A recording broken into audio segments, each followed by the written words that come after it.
Right, so we've gone through the basic Pell drill around the world. Just a quick recap. So we numbered the Pell from down 1, 2, 3 on the right hand side, and then 4, 5, 6 on the left hand side.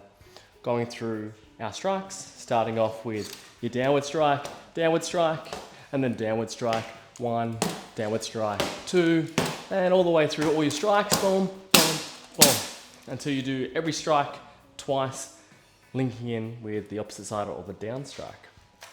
So what we're going to do now is go into Pell rounds. So what you should be thinking about, or how you should be dividing up your Pell rounds while doing it, just so you're not aimlessly hitting it and punching it, which sometimes is good to do if you just want to get some conditioning in, you just want to hit it. But if you want to work on techniques, on things to work on for your striking, these are the few ways I split up my Pell work to help me benefit, obviously, my striking and defense and offense. So, first thing I do is I do my first 2 rounds, which will be warm up, coming through, boom, getting your footwork, getting your shoulders nice and warm, but not really putting too much effort into it, but ensuring that you are doing your guard, doing some shots, and essentially warming up. Who would have thought? My first round I usually like to practice on is my engage and close. So starting off in my guard position, wherever you want it, high guard, just your nice low guard, or whatever you want to do. Coming here, I want to practice my engage. So my engage is I'm coming down low, I'm striking low, and I'm stepping through, punching, and I'm grabbing the Pell. So I'm in a clinch essentially. So I can get my 2 strikes getting in, maybe get a point or 2. I'm engaging, and then I'm disengaging. So from there, I'll strike low, boom, punch out, back into my guard position. So that's me practicing on my engage. And I'll do that the whole round. So I'll come in, and I'm out. And I'm back to my guard, not dropping my hands at all. Always coming back to my guard. Same thing, in, turn on knee if you want to, out. And you mix that up. And you literally do that the whole round. And then you reset back into your guard. Then, the next round, so round number 2, I'm going to focus on a feint or just try to get a few cheeky points. So a combination as such. So, second round coming through, boom, feint low, come high down, and I come around, feint low, and I'm resetting, always coming back to my guard. So second round, I'm just working on a feint, low to high, and then come low and finishing off that combination. So once again, round 2, I'm practicing my feint. So I'm feinting low with my sword, bringing my shield high, so low, high, striking again, coming back to my guard. You can practice your feints the whole round. So instead of going low and then coming high the whole time, you can act like you're coming low on the other side and flick high. So coming down,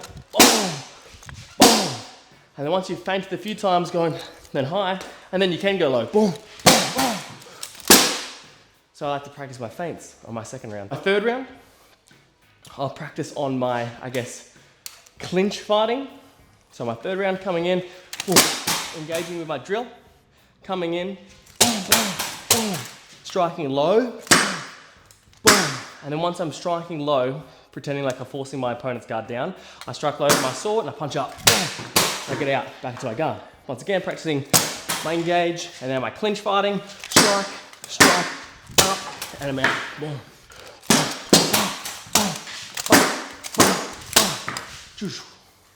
That's my third round. Practicing my clinch, and that can be any way you want to fight. You don't have to strike the leg and punch. It's up to you to make your own drills. That's just what I do.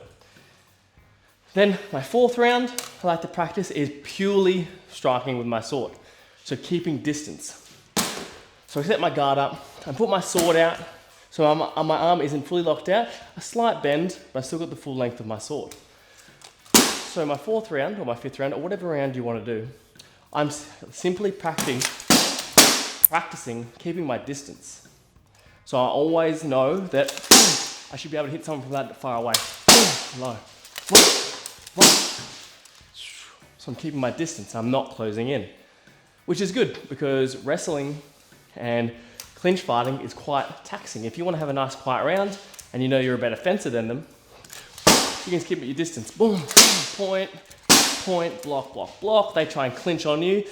You push them away and just get them at distance. I said what you can do is keeping it at distance. Boom, boom, boom. Practicing that leg movement of someone coming forward, trying to attack that front leg. Boom, flicking it back. Boom. There's two ways you can practice that leg flick. People call it different things, but I'm just going to call it defending from getting hit in the leg. So that front leg's obviously going to be forward. If you get sword forward, you're flicking it back and you like to you strike. It's like you're chicken scratching. Chicken scratch.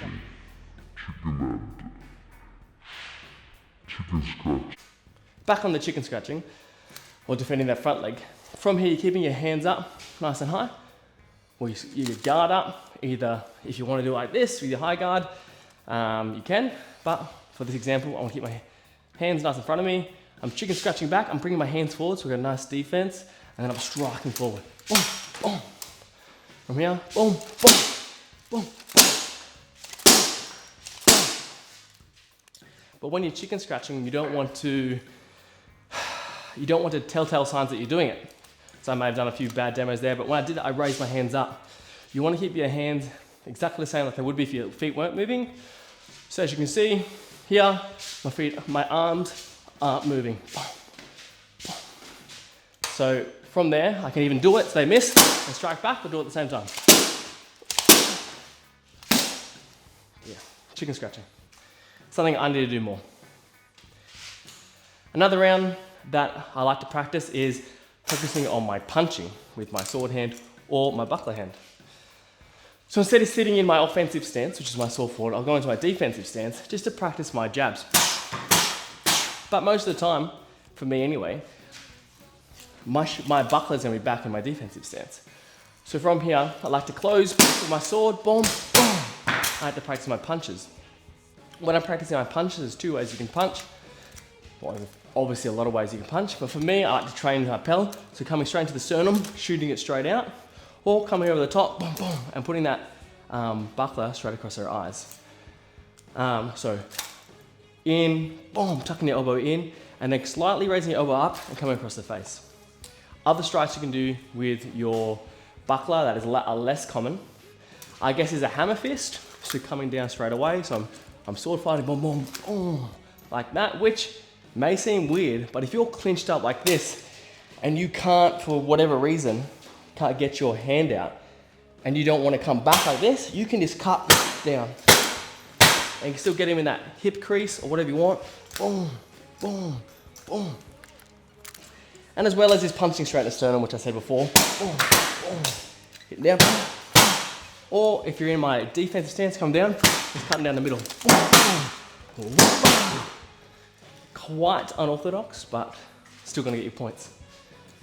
Also, you can hook. Hooking isn't the greatest, but it can be done, you still get points. The way I hook with a buckler, mostly, because it's small, and you get those nice hit points. From here, you're hitting someone, boom, they've thrown a sword at me, so they've thrown their strike at me, and I've just come around the side, on the side, boom, and just done essentially a normal boxing hook. But instead of coming straight through with the force of your buckler and your armor, boom, just getting that point to the side. Hooks aren't the greatest, they still work, but yeah, try keep with your straights and your hammer fists. But yeah, essentially when you're practicing those techniques on the Pell, you have to come in close. If you've got a buckler, if you've got a punch, you're going to be a bit more distance. But do two ways. Do it in your offensive stance, which is your sword forward. Boom, boom, boom, boom.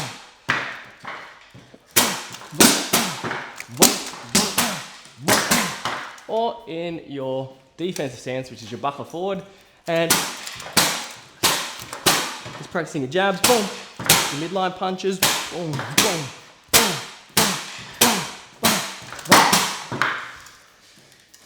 But yeah, two ways, pretty simple ways of practicing your punching. You obviously don't need to do the whole round with your punch. You mix it up.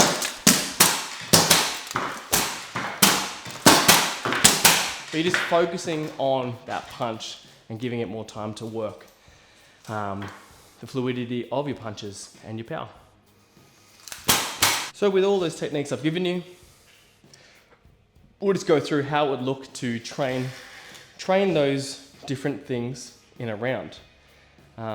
What I mean is, this is what it looks like training it, just so you get a bit of an example.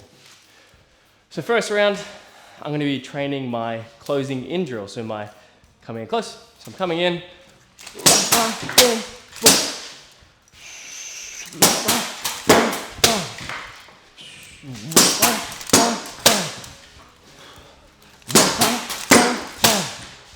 So next one I'm going to practice is my staying at distance drill.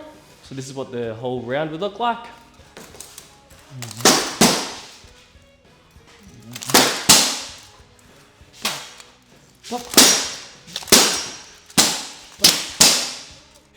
This is how it looked to do my punching drill.